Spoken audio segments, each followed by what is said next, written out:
돈을 아는 힘, 금융 예력, 소비를 하고 저축을 하고 어딘가에 투자를 하고 하는 이런 이제 금융 관련한 이제 인지력이라고 해야 될까요? 판단하는 능력이라고 해야 될까요? 그런 것들이 더욱더 필요한 시대가 지금의 시대 같습니다.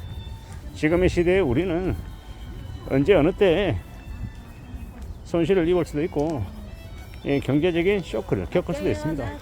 요새 되게 무서운 일들이 많이 벌어지잖아요. 전세 사기도 많고 투자 사기도 많고 뭔가 이렇게 되게 저축과 같은 상품이다라고 했는데 홍콩 ELS 은행 창구 직원들이 권유해서 오랫동안 봐왔던 은행 직원이 되게 친절하게 얘기해서 가입했는데 알고 봤더니 재산이 50%, 70%, 80% 날라갔다. 뭐 이런 얘기들도 되게 많이 들리잖아요. 그런 것들을 보면 무슨 생각이 듭니까? 친절하게 다가오는 사람이 권유한 상품이라고 해도 그 상품이 나에게 아주 큰 피해를 줄 수 있다라는 거. 함부로 믿어서는 안 된다라는 겁니다. 나에게 감정적인 이 즐거움이나 호의를 베풀었다라고 해서 그 사람이 하는 말을 모든 걸 다 호의로 받아들이면 안 된다라는 겁니다. 의심하고 확인하고 따져보고 정말 나에게 필요한 건지 필요 없는 건지 이런 것들은 고려해 볼 필요가 있다라는 겁니다. 좀 더 두려워하고 좀 더 염려하고 좀 더 살펴보는 것들이 더 요구되는 시대인 것 같습니다. 항상 의심하고 항상 따져보고 항상 살펴보는 게 더 좋겠다라는 겁니다. 참으로 무서운 시대죠. 언제 어떤 일들이 벌어질지 장담 못한다라는 겁니다. 그래서 좀 더 궁리할 필요가 있겠습니다. 그 어느 것도 확실하다. 확신을 가져서는 안 되겠습니다. 내가 생각하는 것들이 틀릴 수 있다라는 거, 내가 잘못 알았을 수 있다라는 거, 그런 생각들도 잘 할 필요가 있는 것 같습니다. 그저 무의식적으로 그냥 수용만 하는 건 위험하다. 항상 그 무엇이든 간에 세상에 100% 없다. 그리고 자기만의 확신을 가지고 투자하는 건데 그 확신이 생기려면 그냥 공부해야 되는 거죠. 자기 스스로 공부하고 느끼고 판단하고 움직이고 결정해야 된다는 겁니다. 근데 그게 말처럼 쉬운 일입니까? 아니면 되게 힘든 일입니까? 힘든 일이죠. 우리가 노동시장에서 하루에 8시간씩 일해서 임금을 받습니다. 그렇게 해서 몇백만 원의 월급을 받으며 살아가는데 우리가 자산시장에서 몇백만 원의 수익을 얻기 위해서 과연 노동시장에 투여하는 만큼의 시간을 들이냐라는 겁니다. 그렇지 않죠. 자산시장은 왠지 좀 더 쉽고 만만하게 생각하는 경향이 있습니다. 근데 쉽게 생각하다 보니까 손실을 입는 경우가 훨씬 더 많죠. 잘 생각해 볼 필요가 있습니다. 잘 따져봐야 된다는 거죠. 우리가 생각하는 것대로 우리의 예상대로 흘러가지 않는 경우가 참 많은 게 뭡니까? 자산시장입니다. 그래서 자산시장에서 좀 더 조심하고 경계하고 살펴야 될 것들이 더 많다라는 겁니다. 저는 그렇게 생각합니다. 쉽고 만만하게 벌어들이는 돈은 없다라는 거. 노동시장에서 내가 땀 흘리고 남들보다 훨씬 더 고생을 해서 돈 버는데 어떻게 자산시장에서는 쉽게 결정해가지고 쉽게 돈 벌려고 생각하냐라는 겁니다. 그 자체가 좀 안 맞는 거죠.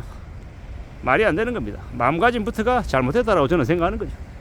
그리고 그렇게 계속 생각하고 살다 보면 초반에 운이 좋아서 돈을 좀 벌었다라고 하면 그게 진짜 돈 번 게 아니라 나중에 큰 화를 입는 그런 잘못된 첫 단추가 될 수도 있다라고 생각합니다. 그러므로 좀 항상 신중하게 생각하고 항상 좀 보수적으로 움직이는 게 좋겠다라고 저는 보는 겁니다.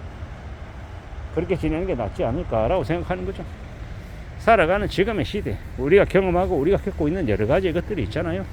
그 중에서 우리에게 뭐가 좀 진짜이고 뭐가 아닌지 잘 살펴볼 필요가 있습니다.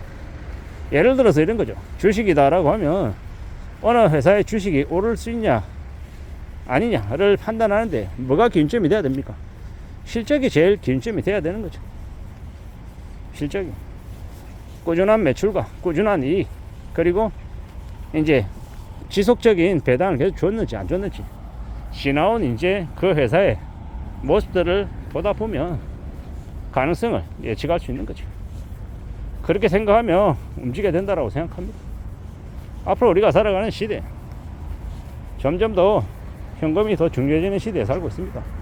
어떤 미친놈들은 현금이 쓰레기다, 뭐 현금의 가치가 계속 떨어진다라고 얘기하는데 반대로 앞으로는요 현금이 훨씬 더 중요해지는 시기가 지금이다라고 봐야 됩니다.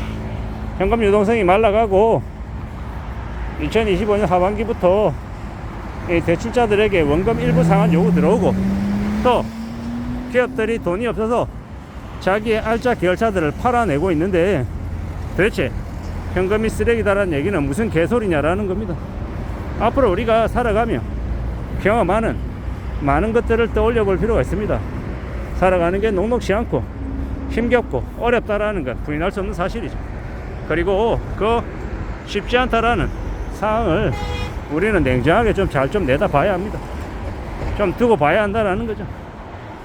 천천히 지켜보고 살펴봐야 합니다.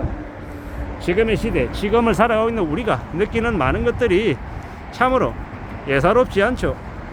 이런 시국에 함부로 뭔가에 크게 투자하는 것만큼 위험한 건 없다라고 생각합니다. 항상 보수적으로 움직이고 항상 좀 실리를 따져봐야 되겠죠. 이익을 내는 것도 중요하지만 이익을 내는 것보다 더 중요한 게 뭡니까? 원금을 잃지 않는 거, 자신의 원금을 지키는 게 제일 먼저라고 생각합니다. 그러니 좀 찬찬히 두고 봐야겠죠. 좀 따져봐야 될 것 같습니다. 살펴봐야 된다, 두고 봐야 된다 라는 말을 하고 싶은 겁니다. 천천히 움직여야죠. 좀 더 두고 보고 좀 더 살펴봐야 할 것 같습니다. 그러면 길이 열리지 않겠나라고 생각하는 거죠. 차근차근 천천히 두고 봐야 할 겁니다. 좀 지켜봐야죠. 기대를 좀 해야겠죠. 확신에 확신을 가지고 살아가야 합니다. 정말 잘 알고 있는 것들에 투자를 하고 또 원하는 결과가 날 때까지 기다릴 줄 아는 그 기다림, 인내심, 이런 것들이 돈을 벌게 해주는 게 아닌가라고 생각합니다. 그리고 무엇보다도 금융 관련한 기본적인 이해를 가지고 있어야 되고, 그냥 이렇게 돈 놓고 돈 먹는 도박이고 카지노가 아니다라는 겁니다. 게임이 아니라는 겁니다. 철저히 분석에 의한 실질적인 평가에 의한 기다림이어야 된다라고 생각합니다. 그래야 돈을 벌 수 있고 또 자기 자산을 늘릴 수 있다라고 생각합니다. 그런 얘기가 많습니다.